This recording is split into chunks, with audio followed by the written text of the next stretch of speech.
What's up? How you doing, Sam? How you doing, man? I'm all right. How you feeling? I You feel looking all right. good. Trying to get better. You look like you're getting better. I'm gonna do everything I can to make sure it comes out like All that. right. All right, we're gonna talk some more. Let's go. We gotta get him to park somewhere safe though, so you can't. Yeah. So, everything been going all right for you? Man, you know, it is what it is, my friend. It's going better for you. I'm trying. You trying? It's obvious. Oh, I'm trying. I just got back. I've been spending time with my kids, so. Oh yeah? Yeah. So, Wait. yeah. You're in the I city? got a 10-year-old and a 17-year-old. Oh yeah. So I've been kind of hanging out with them a little bit. That's cool, man. Yeah. So. Few's been hooking me up, man. Man, those some shiny shoes, man.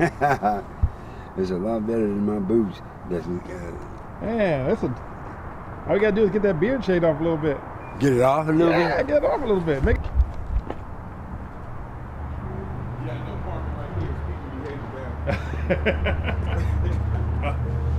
All right. Hey. Well, we got a lot of good news for you. I got a new message from Carlos, and here's a whole lot of info and goodies that we need to get into. So that's yours. Thank you. But we got some gigs lined up for you, Some and a whole gigs? when you're ready. Yeah. Yeah, and Carlos has a message which I want to give you that I think you're going to like to hear. Boy, you're looking sharp. Well, I'm trying to Hey. get back to the realization. Well, come on in. Thanks to Stanley and you and everybody else. Quit. Hey, Stephen. Hey, how's life? Living. Close the door for a second. I'm gonna let me grab my tripod right there. Okay, well, I'll just pull it too. Okay, thank you. Yeah, you're gonna have to let me bring it.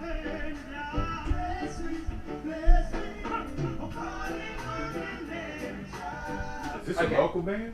It's Terrace Riley. Terrace Riley. And his band, Dad, you be the youngest one in his band. Yeah. I'm serious. Really? Yeah, oh, he's got like all those old blue beaten scar guys.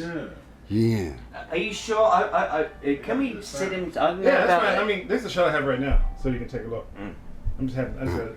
Okay, yeah. I'm just gonna stay. I'm not gonna stay real. I'm gonna put pretty tight on. Okay, good, yeah. Well, let me move that, Pillow. the doggy pillow. We don't need that in the shop. Okay. Somebody call this call. I don't know. Okay. So here's what it is. I want to sit here, Okay. and you're gonna talk to me for a few seconds, and you and I are just gonna talk one-on-one, Okay. and And then we're going to talk private about all the stuff in the envelope and about how we're going to stepping stone you up to the Good. next level. Right on, man. and I can't see, so I gotta put my glasses on. Oh, That's Fado. You met him, didn't you? Yeah. Yeah. What's his name? Friday? Fado, like the music. Oh. Because he had a sad start in life. He was left for dead in the basement of a Coney Island pet shop. Yeah. And because he had parvo originally. Oh yeah, my first dog had parvo. And he was from a puppy mill and that, and they just basically, but somebody kept him alive with like broccoli, leftover kind of stuff. He loves pizza crust and broccoli. Anyway, but we brought him out to California, and now he's discovered his inner dogliness. That's beautiful, man. You see, that dog right there was almost destroyed. Running out in the streets. Yeah, I know. All right, so we're gonna have somebody hold the dog so he doesn't bark. Yes. Well, actually, what is Marcus? I'll hold him. So they're old friends. Yeah, exactly. So you can look at me. Don't worry about that. It's just some old camera stuck in the way there. Okay. And this is going to be the beginning of your new life, so get used to it. This is the beginning. You're going to have cameras. It's not going to be the first time you're going to see a camera after today. Oh, yeah? Yeah, trust me. I mean, I got a message from Arsenio Hall's people. So, at some point, you might be on there. So, Like that. all right? So, I mean, just so you know, Okay. you were being called, this whole thing is being called the Christmas miracle. Although we're past Christmas, Okay. and we're into a new year now, Yeah. and it's still resonating in other countries. Oh. Marcus the Magnificent. But let's talk about you. Tell me who is Marcus? Well, Marcus is just a person that's trying to make it happen in life, proper and successfully, hopefully, staying true to what I'm trying to create in music and anything else that I do, you know. So let's go back for a second. Explain to me. I mean, you said it yourself. You've been homeless for a long time. A long time. Tell me what that's like. I mean, I've never been homeless, so explain it to me. I mean, I've had small bouts of homelessness, but I've never had homelessness to the level that you've reached. What is that like? Homelessness is a constant day-to-day struggle on trying to keep food in your body, keep your health up, and struggling, period, trying to find work at different places on anything that you can do for anybody that you can do it for, you know. And there's been cold nights, sleeping outside, sleeping in parks and different old cars or wherever you can find shelter, you know. And it's a very lonely and painful thing sometimes, because a lot of times if you're in a place that's considered as private property or something, people might approach you with a lot of negativity. Get out of here, you don't belong here, we're going to call the police or what have you. And you have to rotate and go somewhere else and try to stay warm and safe, you know, without, you know, stepping on anybody's toes or having your toes stepped on. A lot of people come out with violence if you're in the wrong area, you know, or in the wrong neighborhood. It's all day-to-day trauma. You spent some time in jail. Yeah. And there's a lot of questions of what took place. Do you want to talk about that for a second? Well, not really talk about it, but I went to jail for having an encounter with somebody that thought that I was doing something that I wasn't supposed to do. Actually, it happened on the 4th of July when the incident jumped off. I had just drove into town from a recording session and went to a place where we were scheduled the whole band was supposed to meet there. And the lady served me breakfast, and all of a sudden the door comes off, and the man was very, I guess, jealous or possessive about this woman that had a restraining order against him, and he attacked her.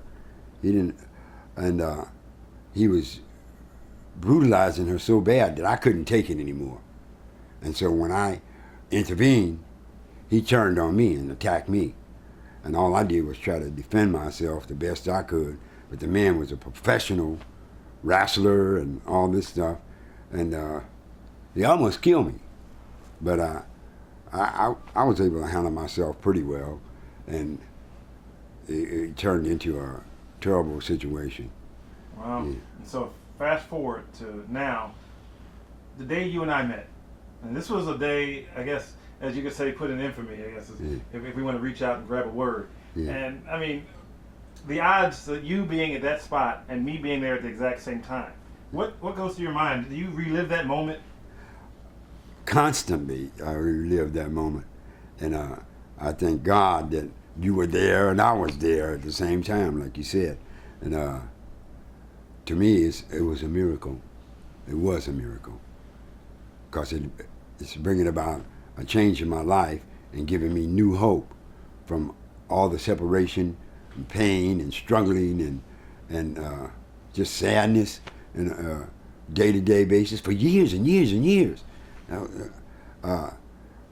To go through life listening to something that you created on the radios in different places that I was, and even in cars passing by, I would hear my music. What's that like? You're sitting there and you hear cars go by and you hear your music playing and you can't do anything about it. I can't do nothing about it. And I'd say to different people when it was a situation to where people were around me that I knew and was familiar with, and I said, "Man, that's my song." And they would go, "Man, are you crazy? That's Santana." I said, "Man, I was with that band from the very day one. Santana Blues Band. I helped create that." And they said, "You must be crazy. There's no way in the world. Why would you be out here living on the streets like this and doing all the street shit that you be involved in, and you was with Santana? That's crazy. That's unbelievable." So what can I say except for, hey, I can't help it because you don't believe it, man. It's in my heart, my soul, and I was there in my garage where we started that thing, and the music is all over the world, and the feeling that I have for being a part of that whole transmission is happiness and sadness at the same time. I felt it every time. So one of the pivotal creators of Santana's music is out cutting people's lawns to make ends meet, to live on while living on the street. I mean, what is that? It was trials and tribulations, man. It was just something that I had to go through rather than give up on life. And but even though all that space is there, I still write music. I still create, and I'll never stop. It's in my heart. It's in my soul, and that's what I strive to do, is to create music. I'm in the same business as God, creativity. He created the heaven and earth, and I try to create music. So all that he created that can move will move to the sounds that we create. Did you ever at one point give up and say, you know what, I can't go no more? No, I never had any feeling of giving up. I've always tried to do better in whatever I was doing, even in landscaping. I chose that because I know if the grass grows that he created, it has to be cut, and so that's what I did. Okay, now this is a tough question, but I want you to think about it for a second. And most people are left out of the story that well, first of all, when you first saw Carlos, your face lit up like a Christmas tree. Tell me what that was like the first time you saw, when I walked you over and Carlos Santana was sitting in that Ford truck. What was going through your mind? It was one of the most thrilling, exciting moments I ever had in my life, to see Carlos' face again and be able to touch him and reach out and hold him and feel the same thing that I felt at the time that I was reintroduced to Carlos face to face and be able to talk to him. It was like a dream come true from degradation. Hold on 1 second. Hello? Hello? I'm sorry about that, Stanley. It's okay. Hello. Please leave a message after the tone. Can I slip through?